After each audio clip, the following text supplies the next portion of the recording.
Hey guys, welcome back to Record-ology. Okay, maybe you just got your first record player. Maybe you're just thinking about a record player. Maybe it looks something like this, maybe it doesn't. Or maybe you're just curious about how record players work. Well, that's exactly what I'm going to show you today. We're going to go through the basics and then a little bit more detail about what record players are and exactly how they work. You're not going to want to miss this. This is Record-ology. Okay, so what is a record? A record is just a thin slice of plastic. That's all it is. It's made out of something called polyvinyl chloride. Obviously, vinyl is something that we often refer to these as, although technically these aren't called vinyls. They're called records. Okay, looking under the microscope here, we can see that the record contains a groove, and in that groove is left to right movements. When the stylus or needle drags through that groove, it vibrates based on those movements and turns that information back into sound. You may be asking yourself, how can there only be one groove if a record can have multiple songs? Well, the groove goes from the outside of the record to the in, and the songs are recorded one after the other. A bit more about records. Records are designated by their size and speed.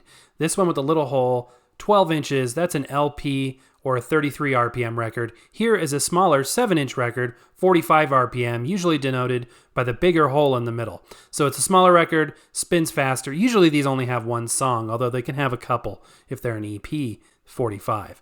Now, 45s can also come in 12-inch size as well sometimes, which is kind of confusing. It's kind of a rare format. But what's even more interesting is you can even have a 7-inch 33. So 33, 45, that's the RPMs, or revolutions per minute. And those are the two most prevalent speeds that you're going to see. You can also have records with pictures on them like this. This is called a picture disc, which are really, really cool, although the sound quality isn't quite as good because they don't have as deep of a groove to accommodate that paper picture that's in the middle. Will you really notice a sound difference? Probably not. And of course, you can get vinyl in really cool colors. Any color imaginable. And these are just so fun. I love colored records. There's also a lot of other formats of records as well. You probably won't come across them that often. Here's one. This is called a flexi disc. These were distributed in the 70s and 80s in magazines. And there's just a flexible piece of plastic with a playable record built into it, which is really, really cool. You have to put it on top of a flat record to get it to work. Here's a little novelty format. This is a 3-inch record. Now that you're an expert in records, what about record players and turntables? In fact, what's the difference? Well, typically, a record player has built-in speakers, volume control, everything you need all in one. Where a turntable doesn't have those things, you have to hook it up to a bigger stereo system like this, or at least a pair of powered speakers in order to hear the music. In the real world, the terms record player and turntable can be used interchangeably. A real old school unit like this is called a phonograph or a gramophone.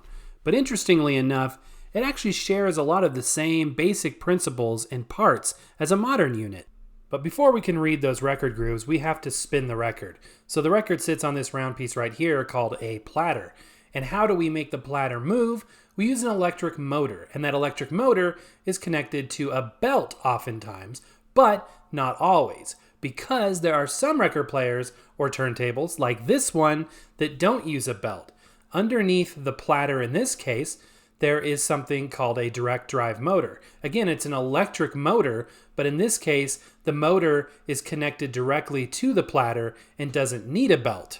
So there are advantages and disadvantages to belt drive versus direct drive, but at the end of the day, they both do the same thing. They spin the platter. Now, on top of your platter, you'll often find a material of some sort, and these materials have different properties.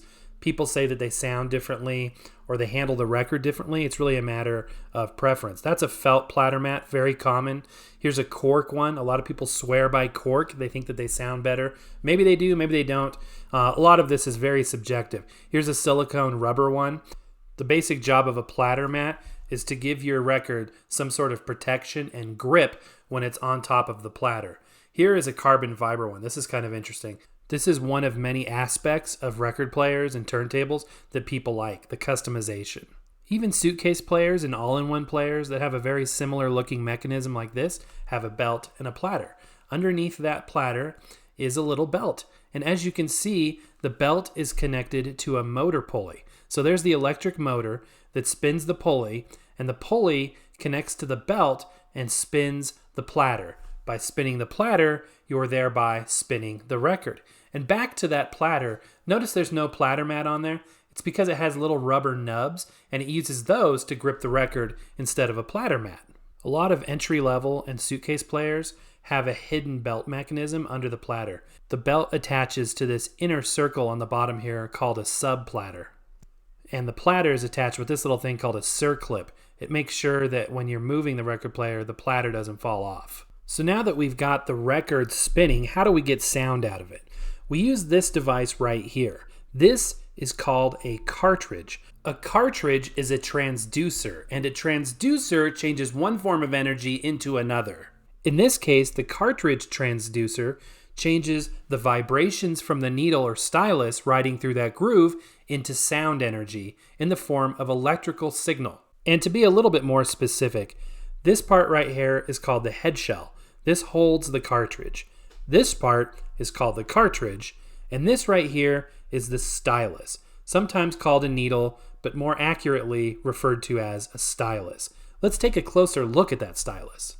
So here's my award-winning drawing of a close-up of what a stylus looks like. So the long angled piece right there is called the cantilever, and the cantilever moves left to right, up and down to help track that groove.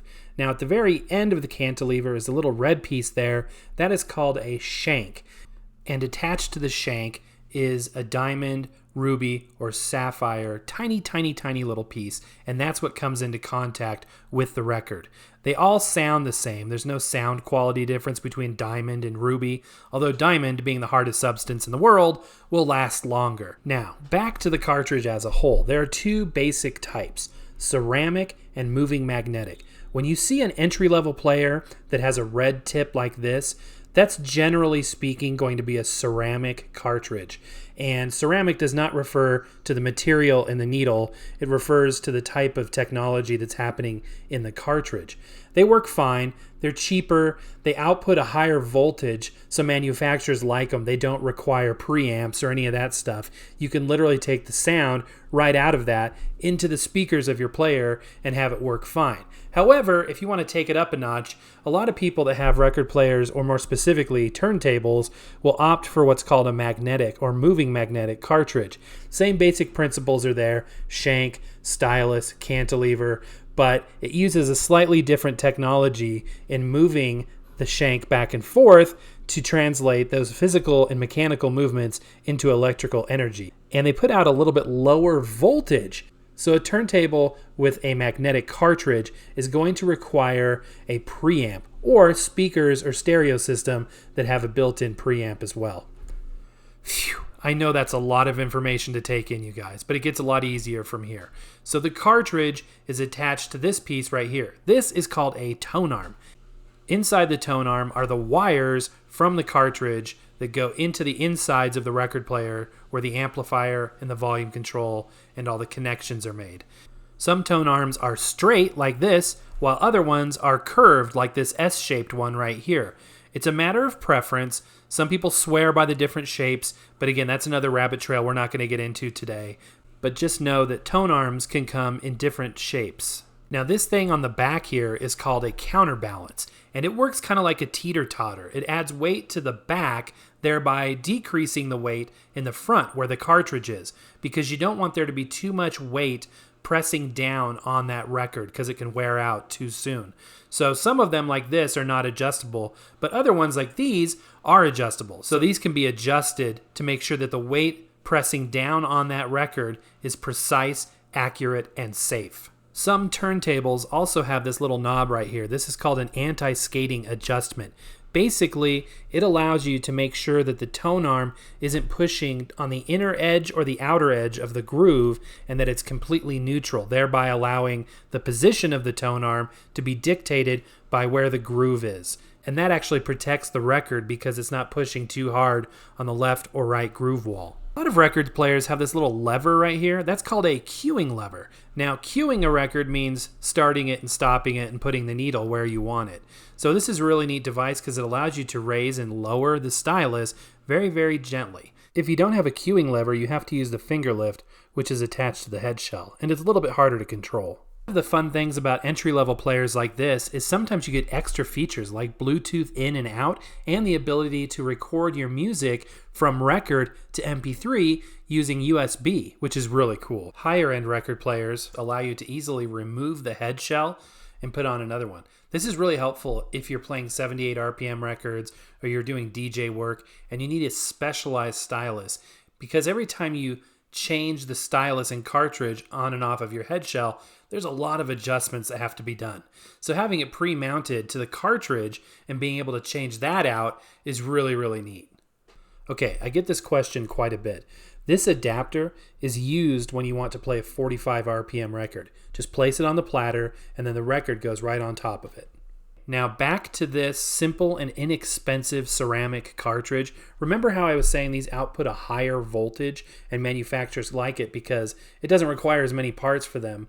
They can just simply pipe the sound through a basic amplifier into the speakers. However, you can also use a connection on the back of many record players to allow you to connect it to a bigger sound system, which will give you moderately better sound. And it's kind of a cool thing. Magnetic cartridges output a lower voltage like I was saying. So they require another piece of equipment called a preamp. The preamp amplifies the signal to get it up to that line level voltage so you can connect it to powered speakers or a stereo system. Now, a lot of record players like this one or turntables on the back have a built-in preamp. So there's a little switch in the back on the left there. That will boost the audio signal. Now, if you want to turn the switch off, you can use an external preamp as well. And a lot of people prefer the external ones, although the built-in ones are fine. Another one of those very subjective things. Some people swear by external photo preamps. Some people don't mind it. Are you going to hear a difference? You're really not. I mean, you really are not. So the built-in preamps work fine. One more thing. This is called a pitch slider. It changes the speed of the record player. It's used in conjunction with this thing over here, which is called a strobe light. It shines lights on these dots and helps you set the perfect speed. Okay guys, and that's about all there is to it. Now you know all of the components and parts of a record player and how they work. As you can imagine, there's a lot more to it. There's a lot of details and caveats. But for now, that's enough information, guys. Time to play a record.